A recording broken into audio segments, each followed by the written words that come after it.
Hello, everybody. Hello, YouTube. Hello, art history enthusiasts and visual culture aficionados.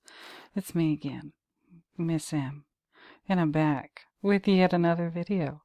This time, it's not going to be about The Shining, or Twin Peaks, or Eraserhead, or Full Metal Jacket, or Kill Bill, or any movie, really.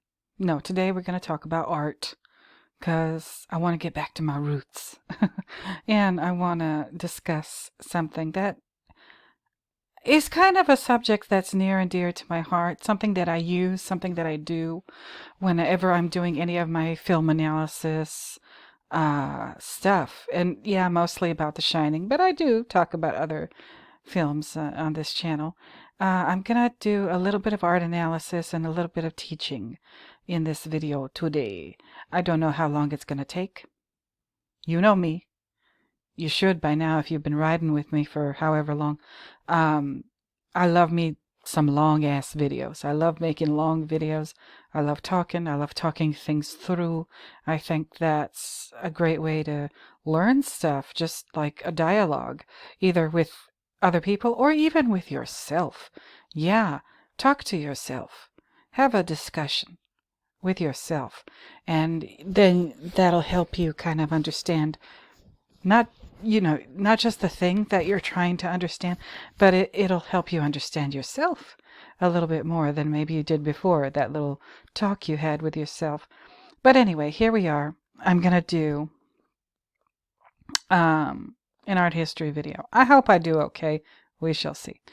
Before I get started with anything, let me just go ahead and get my church announcements out the way. Returning viewers, thank you for returning. New viewers, thank you for being new. Subscribers, thank you for subscribing. Each and every last one of you, I appreciate you so much. There are now 503 of you, and I know that's not a huge number. I know I'm not a mega YouTuber or influencer or anything, but 503 people have subscribed to my channel and want to hear what I have to say about this, that, or the other. I appreciate it so much. Thank you, and thank you. And also, please don't forget to like, comment, subscribe, and share these little videos of mine. If you enjoy them, if you know somebody who might enjoy them, please go ahead and click on the thing, the share button, put the link wherever you want to put it. You know, I know that my videos are not for everybody just because of their length, so you got to be dedicated. If if you're one of my regulars, you are dedicated, and I appreciate you so much. So that's that. And what am I going to talk about today, y'all? What is Miss M going to talk at you about today? Well, let me just show it to you right now. This thing. Okay, I'm going to click on the picture. Oh, it's too small. Eek. Okay, now you got a bigger version.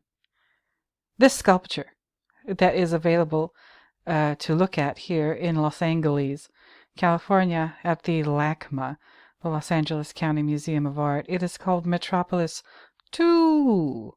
The sculpture is called Metropolis II. Is there a Metropolis I?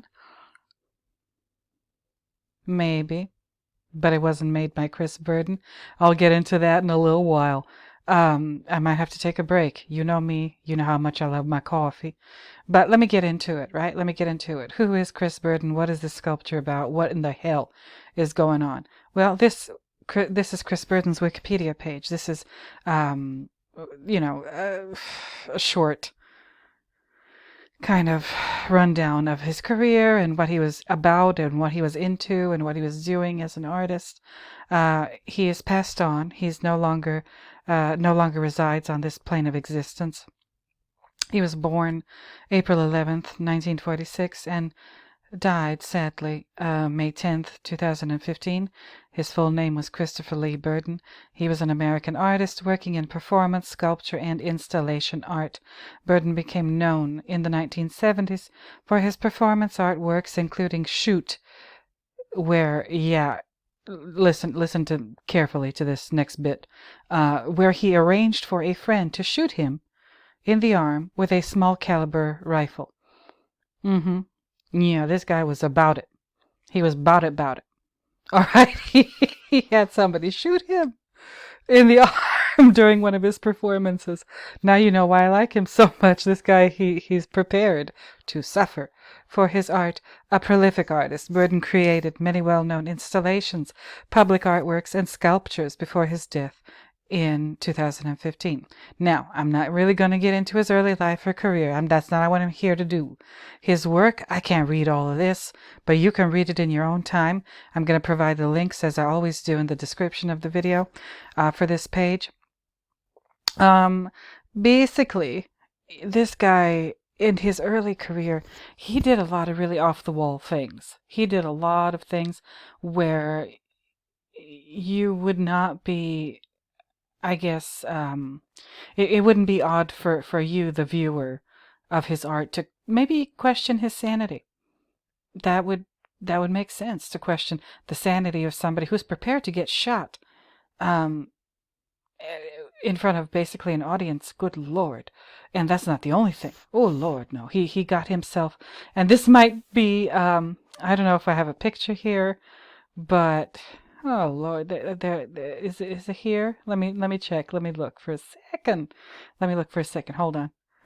Okay, I'm back, and I found it. I found the one that I wanted to show you because I don't think it relates to The Shining, but it does feature a Volkswagen Beetle. It was from 1974. Chris Burden did this.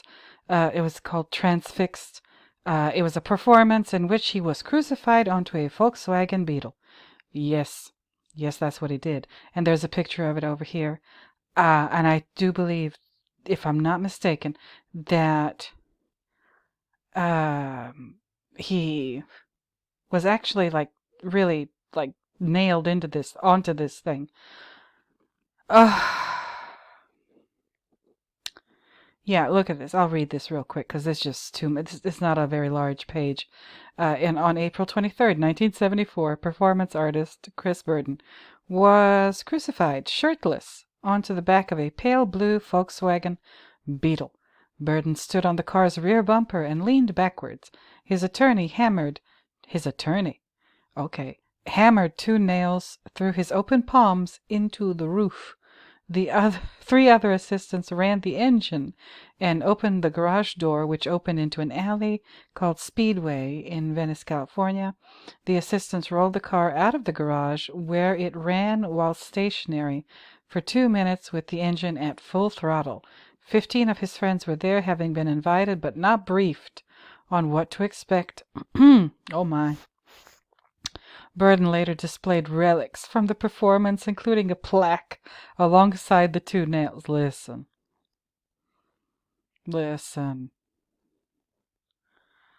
I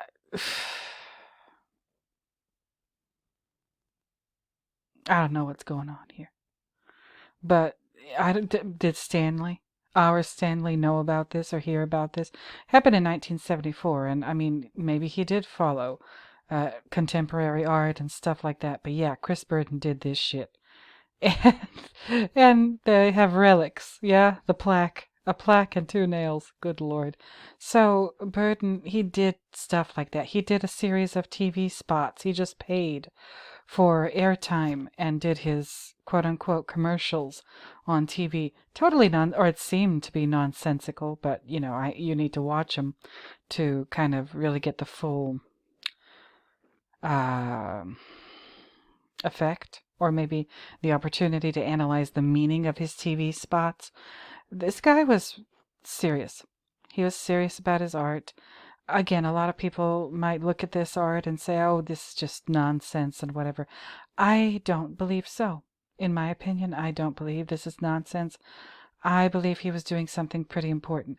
Now, Chris Burden is classified as a postmodern artist. He began working in the 1970s, so that definitely does fall into the postmodern period, maybe even like the beginnings or the early part of the postmodern period. What the hell is postmodern or postmodernism?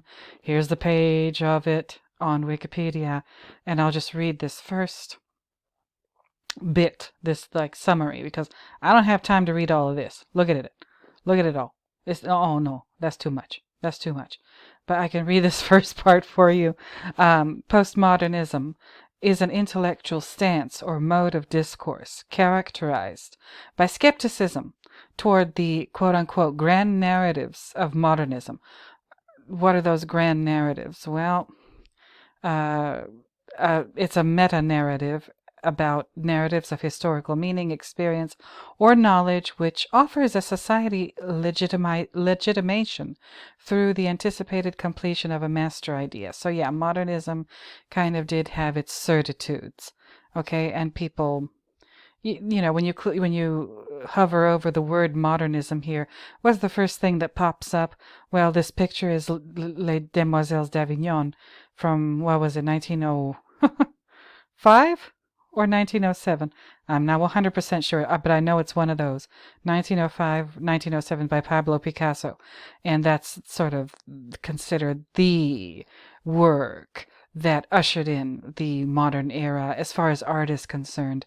And with regard to modernism, it kind of defined modernism, and everything that came after it that can be categorized into that movement, where it doesn't really matter whether it's visually similar.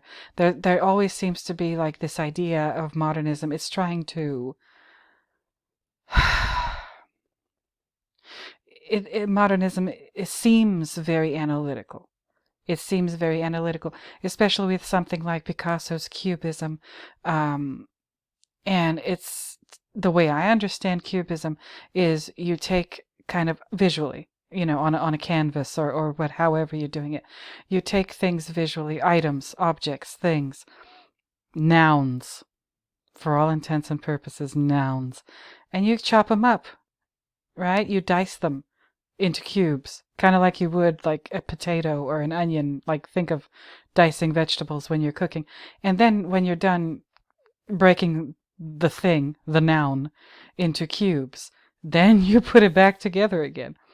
And that's how I think of Cubism and modernism in general. Okay, it's about taking things apart and then putting them back together for the purpose of trying to understand them. You know, like when you were a kid, those of us who are old enough, y'all remember radios.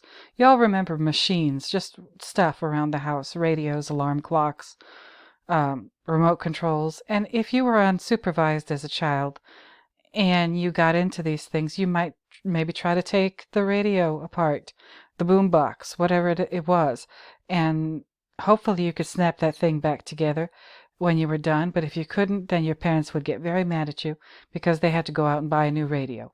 But that's how I think of modernism and cubism and stuff that was going on. And postmodernism is rejecting the grand narratives, the meta-narratives of modernism. It's rejecting epistemic certainty. What is epistemology? Is basically a branch of philosophy, as it says here, that is kind of tries to figure out how knowledge becomes itself. Okay, how do we know knowledge? That sounds ridiculous, but I think that's what's really going on. How do we know knowledge? How does one know knowledge? And how does knowledge become itself? How does knowledge become knowledge? But yeah, so the postmodernists are rejecting that epistemic certainty or the stability of meaning. Now, this is a difficult word, not really going to get into it, but the stability of meaning comes from a very flawed history of, the human race. It is sensitive to the role of ideology in maintaining political power. No.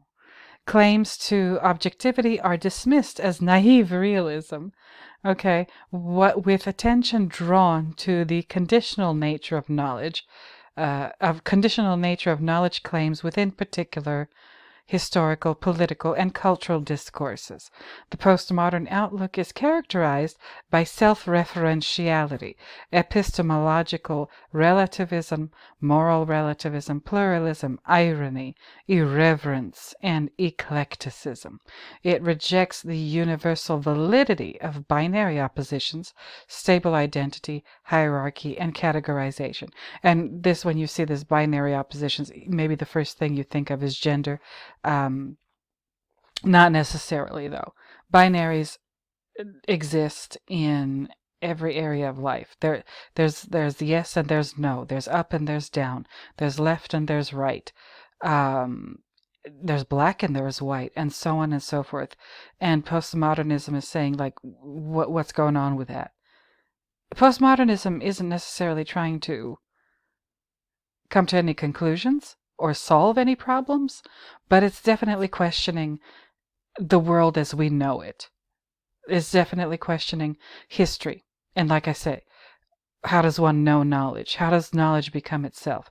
It's all, and this is why I'm sort of interested in postmodern thought and art. Especially, I love it. I love it. I'll just come out and say it. I love postmodern art because of all the questioning and inquiry and scrutiny and skepticism that goes on. Why are things the way they are?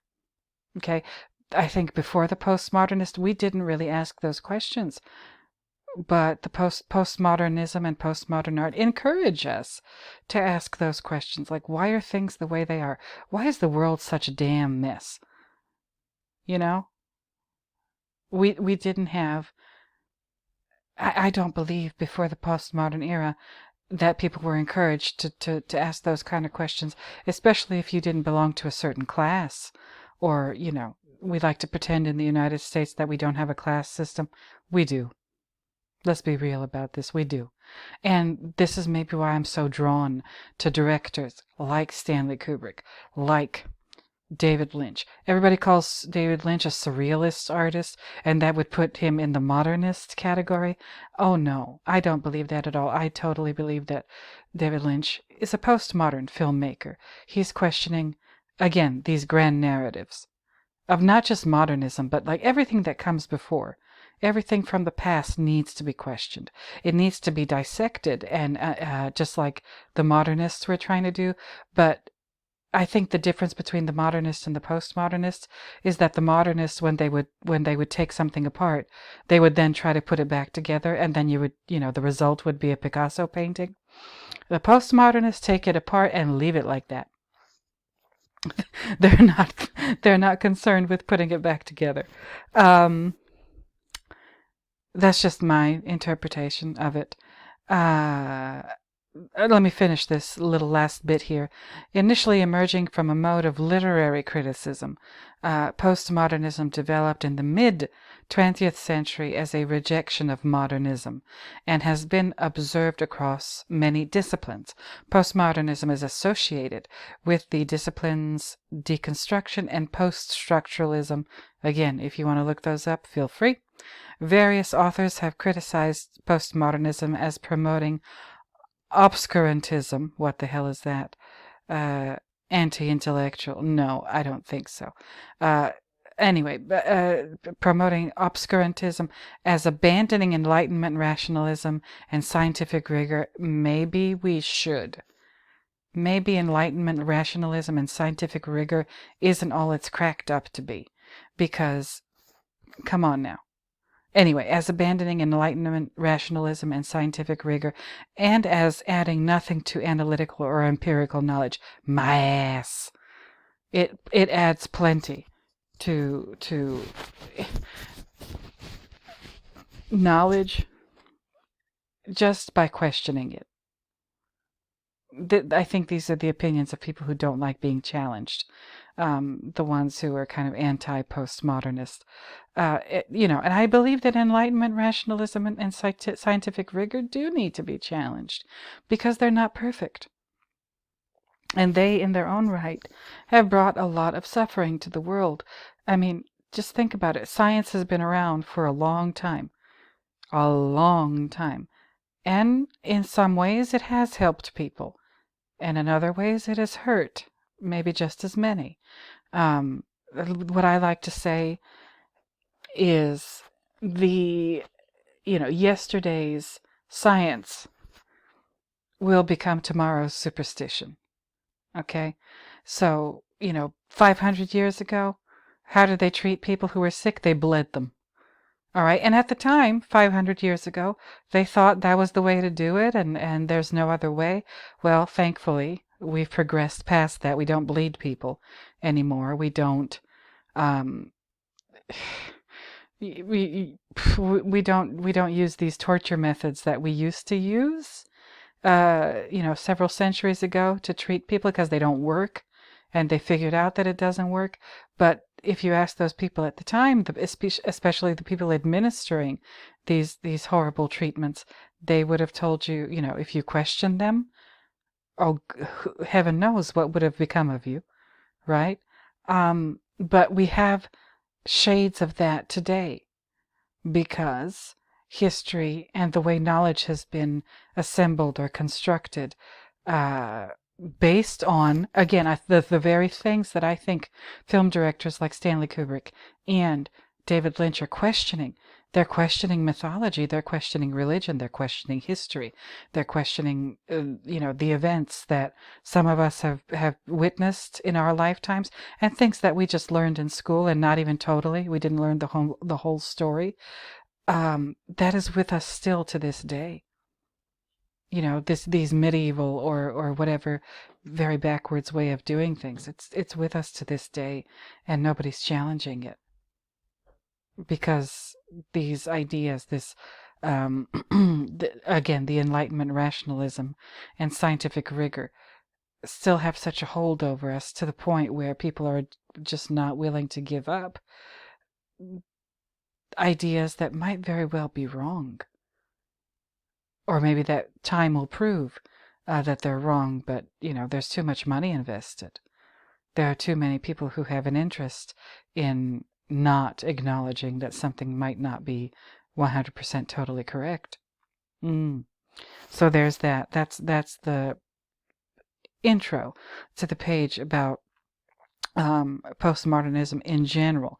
Postmodern art, which I'll read this to you also pretty quickly. I'm not going to read this whole thing, but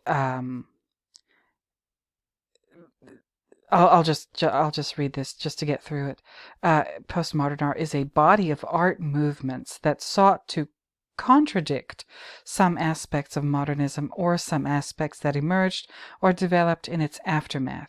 In general, movements such as intermedia, installation art, conceptual art, and multimedia, particularly involving video, are described as postmodern.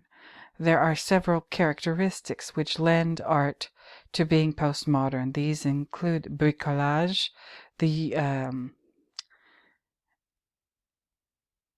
which is the construction or creation of a work from a diverse range of things that happen to be available, or a work constructed using mixed media. I think maybe somebody like a Duchamp would or could be considered the grandfather of postmodernism as far as art is concerned, because of the found objects kind of things they were doing at the time with Dada / surrealism. I don't know. The use of text prominently as the central artistic element. Yes, analyzing language itself, analyzing words themselves in their form, where they take when they're printed on paper or written down. Collage, simplification, appropriation, performance art, the recycling of past styles and themes in a modern day context, as well as the breakup of the barrier between fine and high arts and low art and popular culture. This is extremely important for a bunch of different reasons. Low art and high art. First of all, who decides which is which? That's a problem. Yeah? And I mean, that's a problem to this day. Postmodernism didn't fix anything, and it probably wasn't trying to fix anything. It was just trying to ask some questions that needed to be asked, and maybe, that this philosophy, this way of thinking, this way of doing, this way of, again, scrutinizing, questioning, made it okay to attempt to understand things in a different way, in a way where they couldn't be understood before, or nobody really thought to even try to understand them before. Okay, like, what's the difference between fine art and whatever the other kind is, or high art and low art, and pop culture? Is pop culture, is it just trash, or can it be considered something that can elevate you? I believe it can. TV.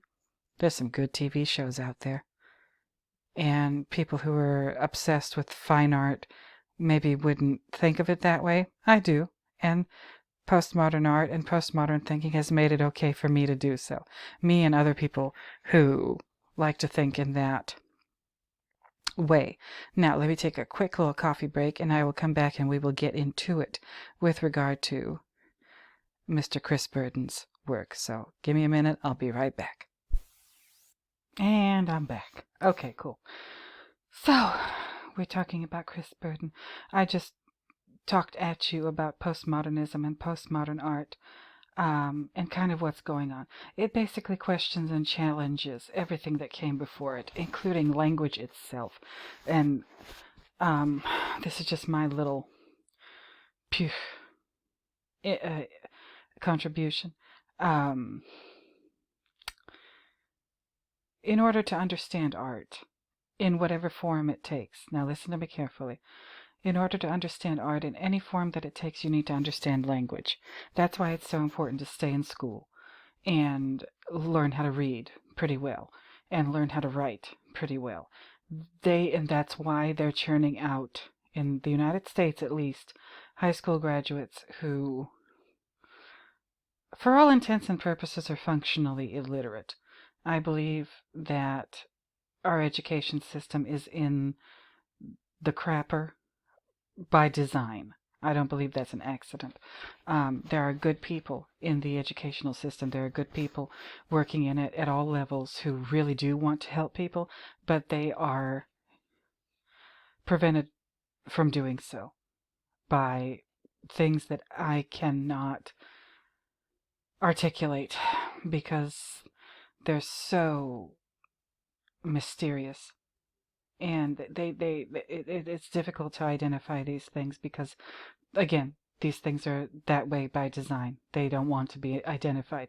But if you got an 18-year-old who basically maybe isn't illiterate, they can read, but it isn't, they might as well not know how to read that. And somehow they got a high school diploma. Somehow they were just pushed through from, year to year to year, and finally graduation. Something's wrong. So understanding language is very important for understanding art, because the bridge between spoken language and written language is pictures. Okay, that's kind of how written language started out, as pictographs or just as images in general. And these images way back when, with prehistory becoming, again, the Mesopotamian cultures, the creative life of civilization, the people who allegedly first invented writing, that writing took the form of teensy-weensy little pictures. Okay? And those teensy-weensy little pictures that served as basically characters for writing, they were based on mythological things, religious things, and so on and so forth. And a lot of art objects that we revere when we go to museums were found in tombs and mausoleums and places of death, places where they buried people. And at that time in history, these people thought you could take it with you somehow into the afterlife, and that's where we get our first kind of examples of art in history. But anyway, art, images, pictures are what bridges spoken and written language. So in order to understand art and language, you need to understand both, because they feed off of each other. Postmodernism seems to be very aware of that. That's why I kind of like it so much. But let me get to the matter at hand. Christopher Burden's work, I want to show you one of them. This thing. Okay, I already kind of covered um, the Volkswagen, but Urban Light. Now, if you ever, I'm a native of Los Angeles, California, but a lot of you maybe listening to me have never been here, and that's okay. You can always visit. There's plenty of tourists that come in every year. They want to see Hollywood. They want to see the Hollywood sign. They want to see the Pacific Ocean. They want to go to the beach. That's cool. A lot of people, young and old, who come to LA, they go to the LACMA, and there's some stuff going on with the LACMA that I don't understand, and I don't know if I have the energy to try to understand it, but it's kind of a famous art museum over here. Maybe it's our version of the Met Museum, like in New York. And I've been there a couple of times. I love it. I want to go again. I need to go again. I want to see what's going on, especially after all that lockdown stuff. But Urban Light, everybody comes and visits. Urban Light, they even put the coordinates here. Good heavens. Is a large-scale assemblage sculpture by Chris Burden, located at the Wilshire Boulevard entrance to the Los Angeles County Museum of Art, LACMA. There it is. The 2008 installation consists of restored street lamps from the 1920s and 1930s. Most of them once lit the streets of Southern California. Yeah, so they're basically antique light posts. Okay, and they're installed they're arranged in a near grid. They mostly came from the streets of Southern California, including Hollywood, Glendale, and Anaheim. Some are from Portland, Oregon. And there are 16 different streetlight models represented, and so on and so forth. That doesn't really matter to what I'm trying to do here. And you can read about the critical reception and the cultural status. This is kind of iconic for Southern California, this thing. And I'll show you a better picture. This here. This is what it looks like at night or at dusk. You can see the sky is still kind of that royal blue color. So it's not like night, but it's becoming night. And just imagine being here with all of these beautiful lights. If you look it up on Instagram, do like hashtag urban light or whatever and search for that on Instagram, you will find scores of photographs of people having their picture taken near this, whether they're locals or tourists. It really doesn't matter. This thing has become kind of a symbol of LA. And again, it was installed in 2008. And it's interesting, right? So if postmodernism is challenging meta-narratives, grand narratives, history, culture, civilization as we know it, language, and etc. Like, what's going on with this thing? What is Chris Burden, a postmodern artist, trying to do with this setup here?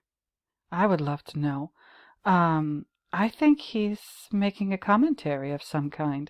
Check this out. This is from the Gagosian Quarterly. Yes, I've been critical of the Gagosian in the past. I sure have. But they did an okay article about Chris Burden's light sculptures, or lamppost sculptures is what I'll call them. This one that you see here is called Buddha's Fingers. Okay, and this is or was his studio in Topanga Canyon back in the day. This is a picture from 2008. This is him like setting up all of his lampposts there.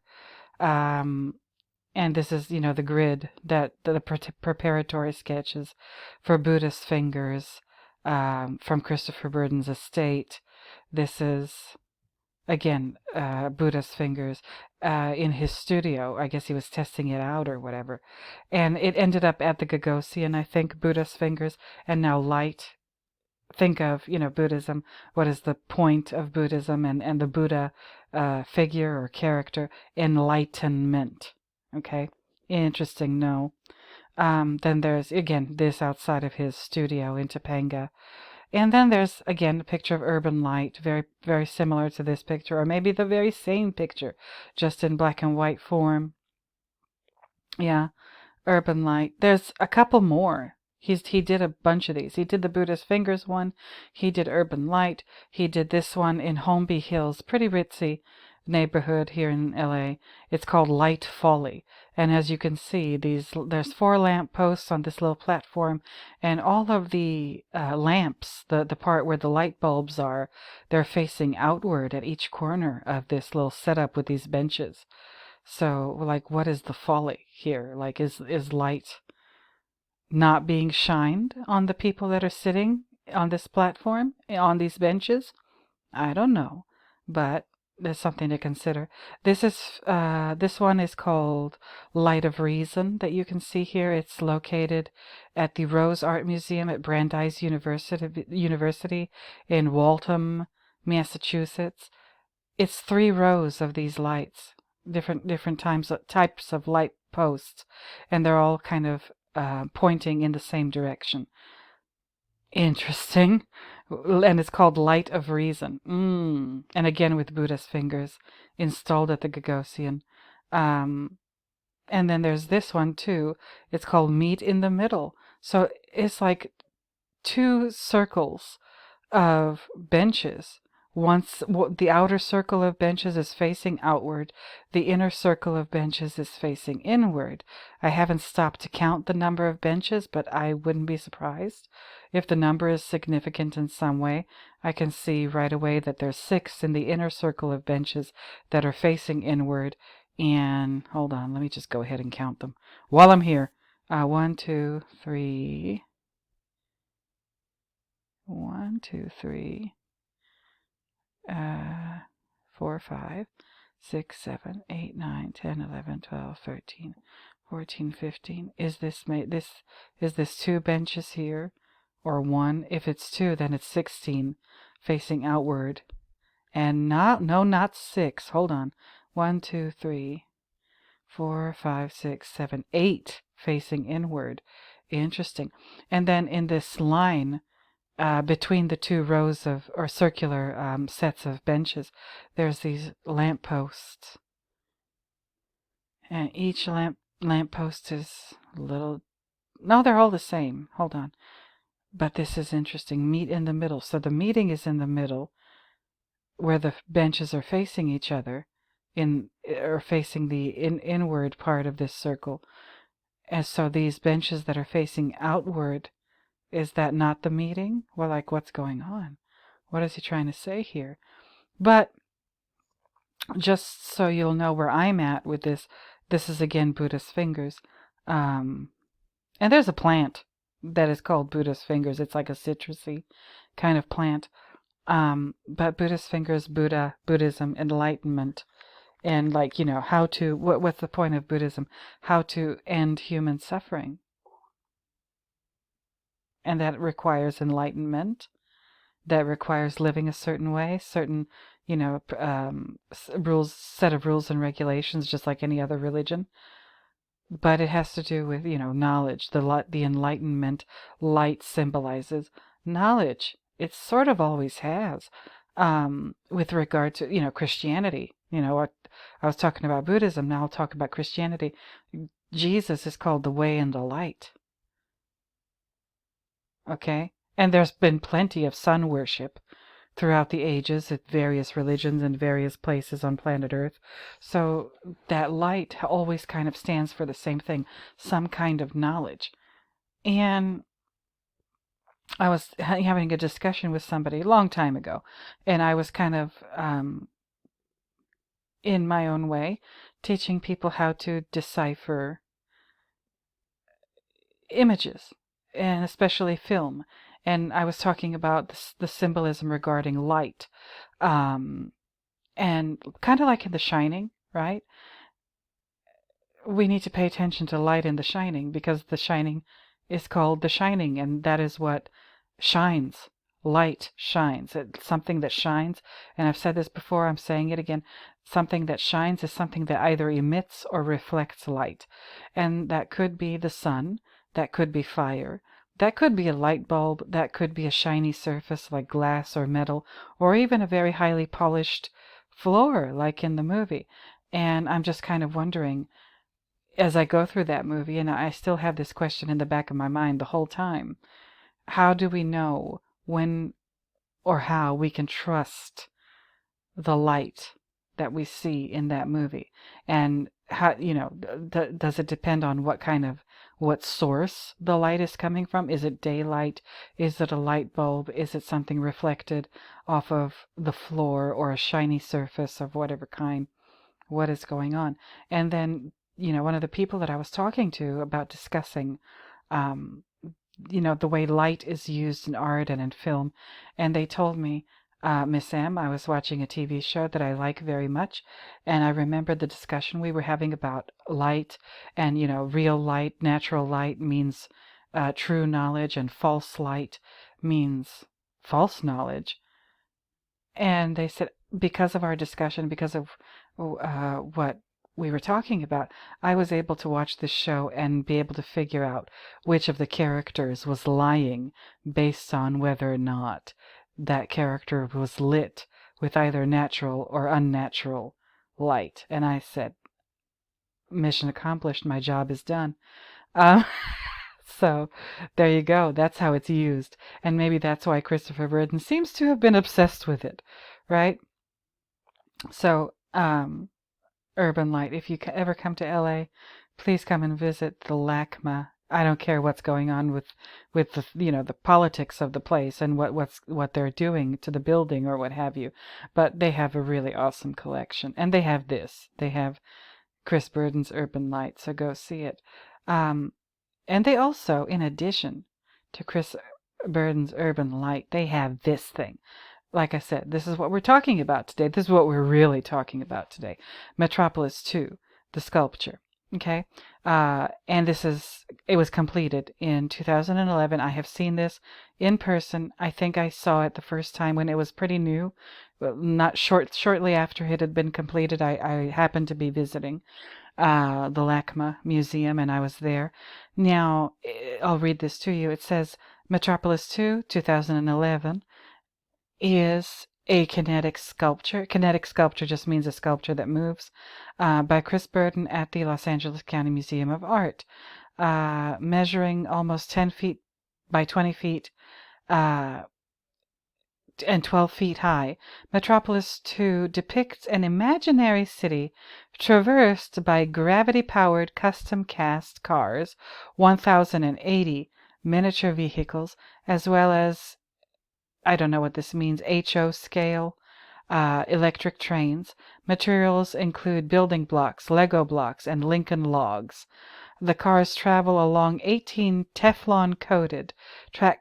18. Okay, look at this.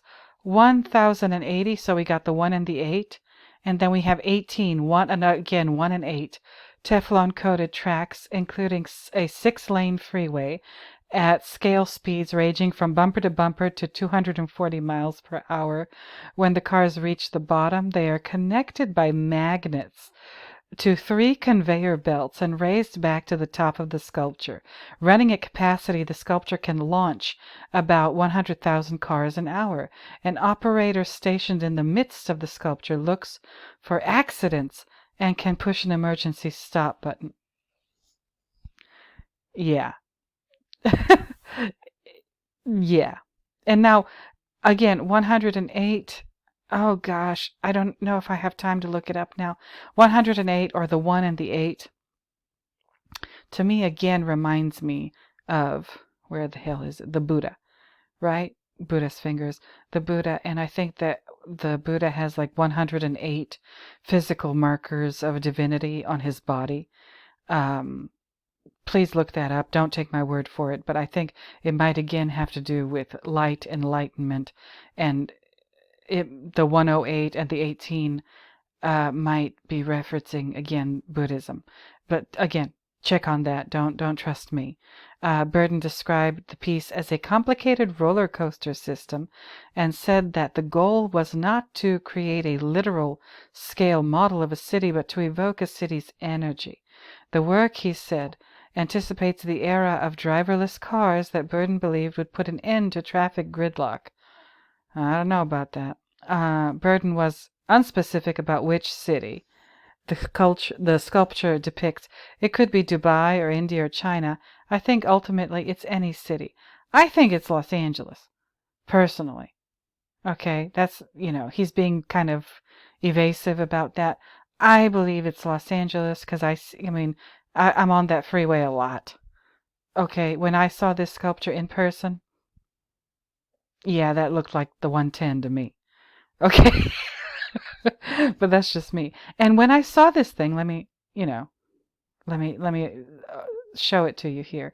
I was somewhere upstairs, so there's a second floor up above this floor, and I saw no, I didn't see. I heard this sculpture before I saw it, because all these little cars moving around and the little trains and all of this stuff makes a tremendous noise as you're approaching. And I was approaching from somewhere else, and I ended up, I kind of went to every section, every department of the museum that day. And I was making my way towards the contemporary art department, and I heard a terrible noise. And I said, what the hell is that? And then I got to like this sort of landing or whatever above here, right? And I looked down and I saw this thing, and I heard the noise got louder as the closer I got to it. And then I climbed downstairs, and I got like right up next to it, and I think I was about here in this picture. That would have been me. And when they say that there's a technician, this is the middle of the sculpture here, and these walls also serve as doors. So like a museum technician comes out of the wall and into the sculpture to kind of manipulate it. And I was in awe of this thing when I saw it. I actually, let me just show you um, the YouTube video that I posted on my community page the other day. Let me mute it. You're not going to copyright strike me. And this is like a 5-minute video, and I'll talk about my experience as the video plays so you can see it. And of course, I'll link to the video in my description. Bonjour Supermarché is the name of the channel. And I saw this sculpture. I heard it before I saw it, and of course, I was intrigued. So I went closer and closer. I got close to it, like I said, right next to it in that space that I showed you in the photograph. And I was just, I had never seen anything like it in my life. I thought it was the best thing in the world, and there was lots of little kids there. The children love it because of all the little cars and all the bright colors, and there's lights. It lights up. Um, I don't know how long it took him to make this thing, but wow. Look, this is our freeway here. These little cars moving through, and it's loud and it's noisy and it moves, and there's so many things to look at. You can just I don't know, but my brain, when I saw this thing, look at the train or the whatever this thing is up here, my brain just kind of stopped dead in its tracks when I saw this sculpture. I said, what is this beautiful thing? And I couldn't tear myself away from it. I could not tear myself away from this thing. I just wanted to be there, to see it, to listen to it. And I thought it was the best thing ever. The noise. It's not just the way it looks and all the moving parts and whatever. It's also the sound that it makes. It isn't an unpleasant sound. It's like, it's just a din, a glorious din that fills the space where this thing is located. Now, again, I couldn't tear myself away from this sculpture, and I just stood there and stood there and stood there and looked and kept watching all the little cars moving and all the other stuff. And then finally, after a while, one of these museum technicians emerged from the wall and got in the middle of the sculpture, and I saw that there was like this, I don't know what they did, but it seemed like they unplugged the sculpture. You see, there's a museum tech right there, kind of keeping watch over everything.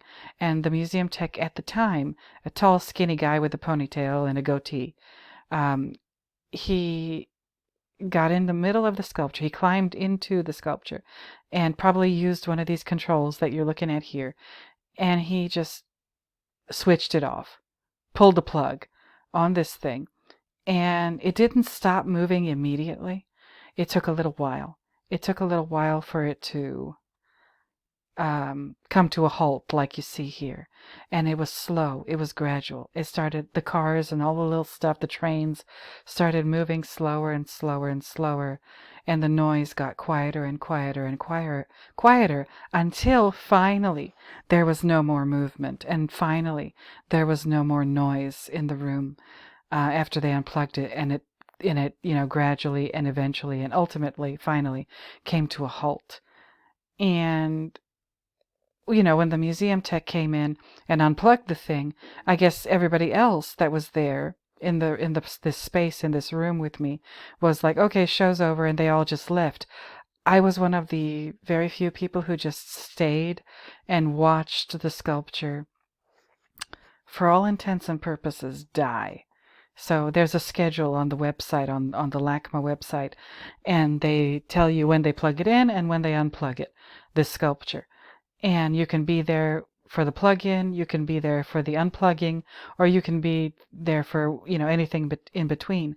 I happened to have the good fortune of being there for the unplugging of the sculpture where they switch it off, and watching this sculpture, which represents, I believe, the city of Los Angeles, or any city in general, watching it die, watching it come to an absolute halt, was really quite something. And I think a very, very much intended part of the experience of seeing and enjoying this sculpture.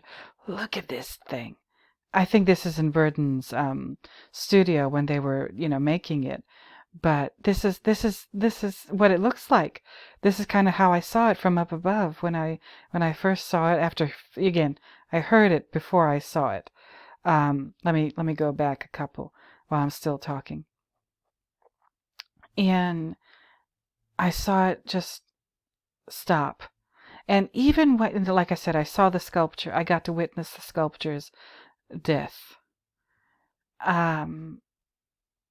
But even when it was over, even when every single moving part of this kinetic sculpture stopped moving and stopped making noise, there was still this weird vibration in the room, in the space where it was, that didn't leave. It didn't leave right away. It just hovered.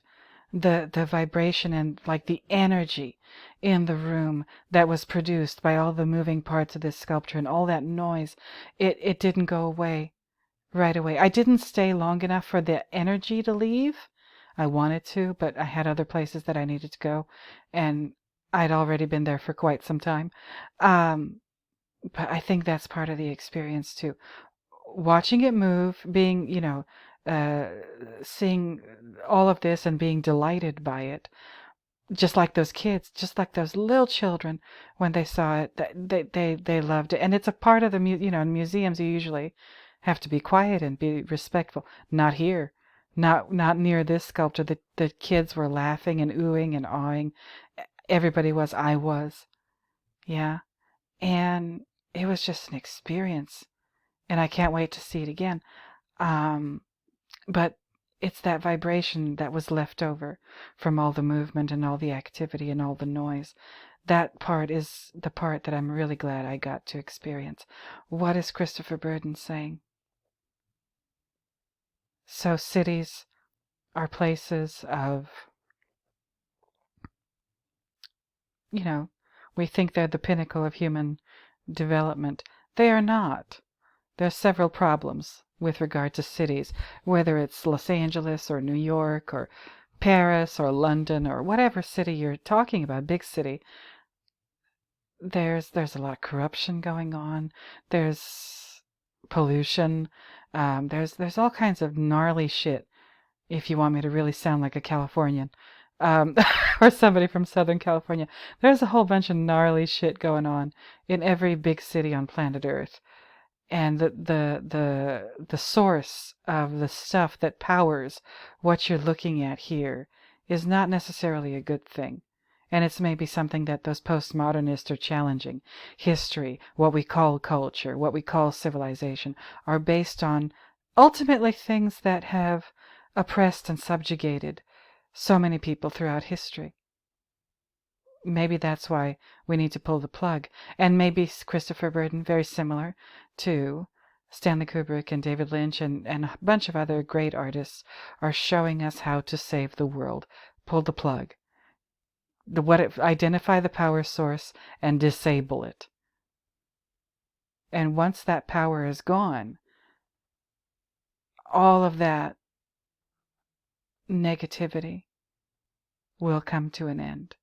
Maybe the subjugation and the oppression and the corruption and what have you that has been with us since day one, since virtually the Stone Age.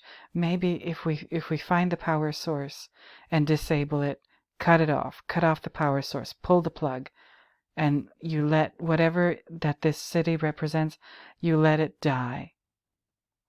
Oops, no, I don't want to watch it.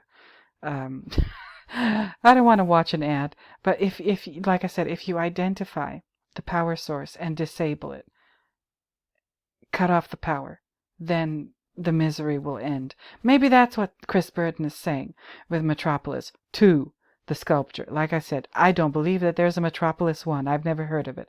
I've only heard of Metropolis II with regard to Chris Burton's sculpture. And as I was making this video, I said, is there a Metropolis I? I don't think, Chris Burton didn't make a Metropolis I. I don't think. Hold on, let me check. Yeah, no, I checked. There's no Metropolis I made by. I knew, but I wanted to make sure. No, there's no Metropolis I. There's only, as far as Chris Burton's work is concerned, a Metropolis II. However, there might be a Metropolis I that this sculpture is based on. Let me see. This is another video on the Wikipedia website that you can watch. Once again, this is an experience. Again, I was standing about right there where you just saw. I wanted to get very close to it. If I could have gotten into that sculpture, I would have. But no, that would have been very rude of me. And I said, is there a Metropolis I?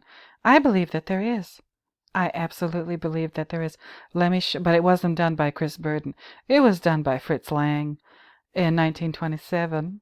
Yeah, maybe this is what, at least partially, what the Metropolis II sculpture is based off of. If there's a Metropolis I, then this might be it. Metropolis, 1927 film, is a German expressionist science fiction film directed by Fritz Lang and written by Thea von Harbo in collaboration with Lang, from von Harbo's 1925 novel of the same name, which was intentionally written as a treatment.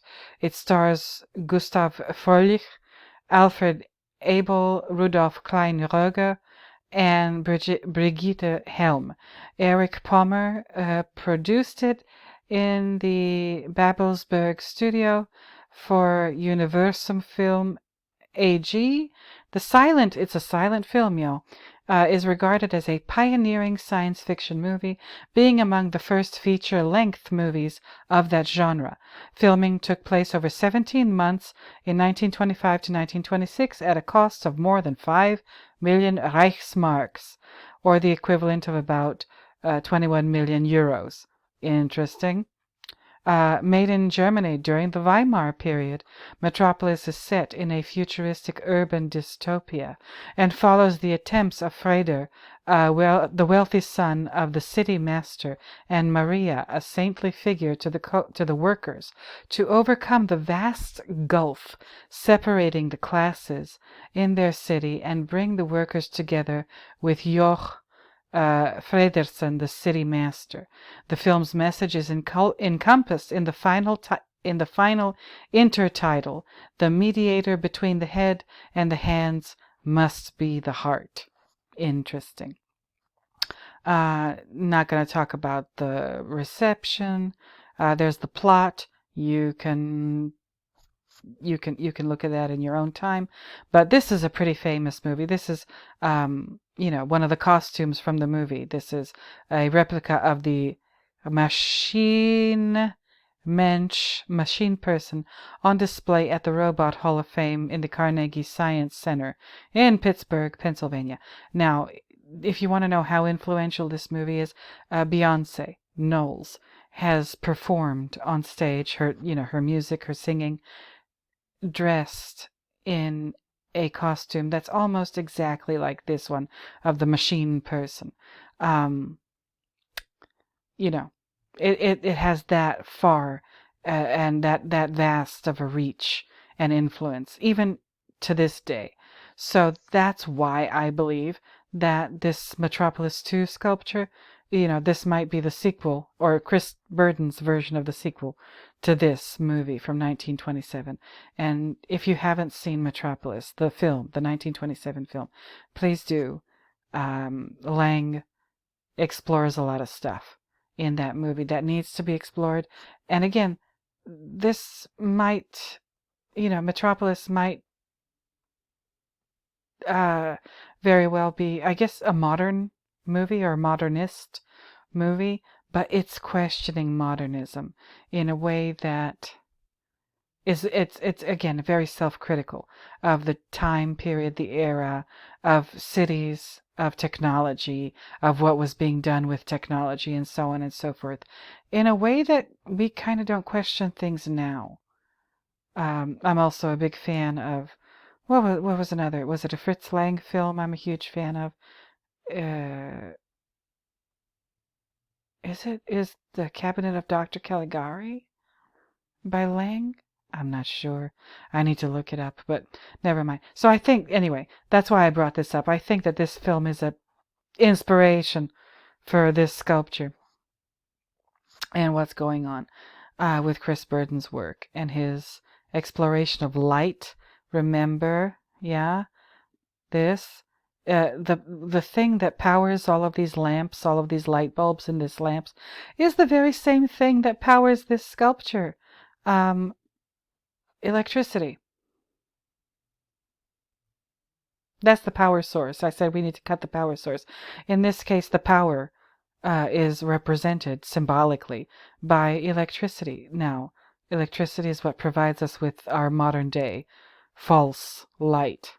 Yeah? It's not fire. It's not the sun. It comes from, most of us don't understand where electricity comes from, just like most of us don't understand where, for example, political power comes from. So it's a really good metaphor. But yeah, so the light bulbs are powered by the same thing that the sculpture is powered by. We need to cut off the power source. We need to find the power source first, because they're very good at hiding. And Stanley showed us that. Stanley showed us that the power source is very good at keeping itself concealed. And David Lynch is also showing us that too. With David Lynch, again, motor oil, engine oil, is a substance that kind of powers the world, that is used prominently in Twin Peaks.